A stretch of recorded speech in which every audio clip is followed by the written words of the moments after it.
Hey, I could say one thing in terms of Martin D'Amato's gatherings. Yeah. I'm at least 2 for 2. I know.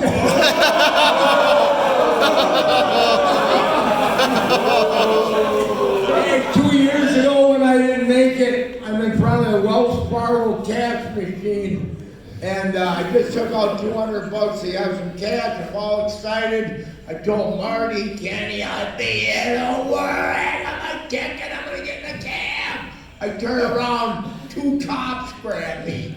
And I was on probation for DUI, and he said, "Nah, your PO says you can't go nowhere."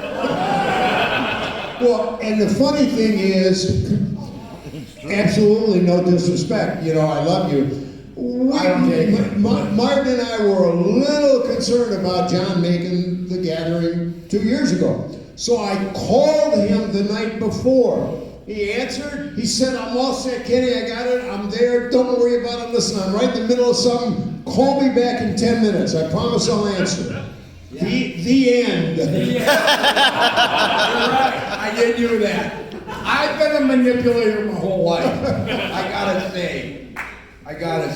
But You know, we should talk a little wrestling because that's why everybody's here.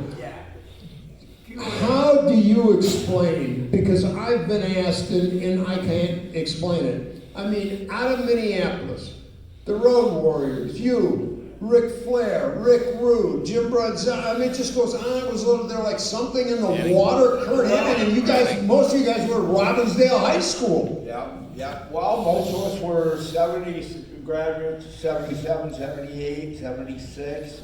And but everybody pretty much knows that. But the thing of it is I think it was just Vern Gagne, and you got to remember, Vern Gagne is the one who started it, and when you watch it on Sunday, and all we cared about was the interviews. You know, the interviews were funny. The Crusher had a keg.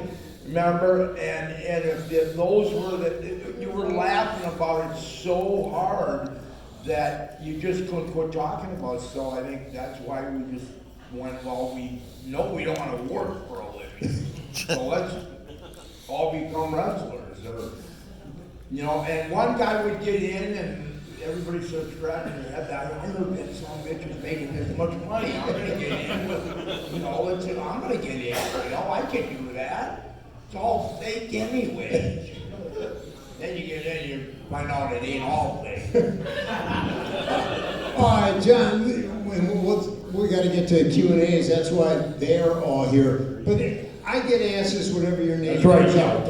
Whenever your name comes up. What was it from Bruiser Brody? What was the origin of the Huss? Well, I think it was.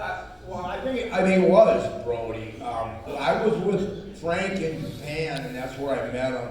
So I was there, and he liked me. Mainly, I was respectful to him, I mean, because everybody looked up to him, and I was an ex-football player, and he was, and he kind of liked, he liked guys that were ex-football players, athletes, that were, and we just ended up, Frank did that Huss before I ever did it, and it got over, and then we tagged up, and I started saying it with him, and then even when he wasn't around, I said it, so I don't know what it means. Now let me ask you, John. We obviously worked together originally, Nord the Barbarian in the AWA. Then you went to WWF as a Berserker. Yeah. And also you were over in Japan. Between those, what was your favorite character? Nord the Barbarian, I think.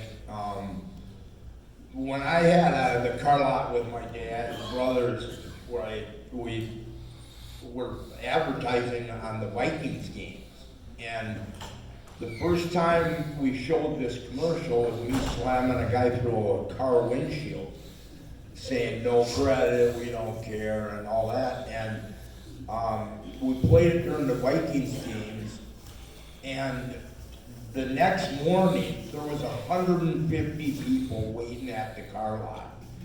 Not so much to buy a car, but to see what the hell I was about. To put it in perspective, this was a great car commercial, and John, his brothers, his family had a used car lot. And the commercial starts out with John saying, no credit, don't care, no this, don't care, no that, don't care, don't make your payment. And then he picked the guy up and slammed him right through the car windshield, from the hood in through the windshield. And that commercial was like the #1 commercial in all the Twin Cities. Yeah, it was. And what was funny, I did it on an 85 Riviera, Buick Rev, right? And I said, God, I'm gonna get somebody to slam through the windshield. I had this little mechanic, I think he was on meth or something. He was a little rat, his teeth were crooked and so anyways, I used him, slammed through the windshield. I didn't put the tilt steering down. So his shoulder blade hit the tilt steering wheel, and I heard him, and I had to finish the commercial, but in the background I heard him going,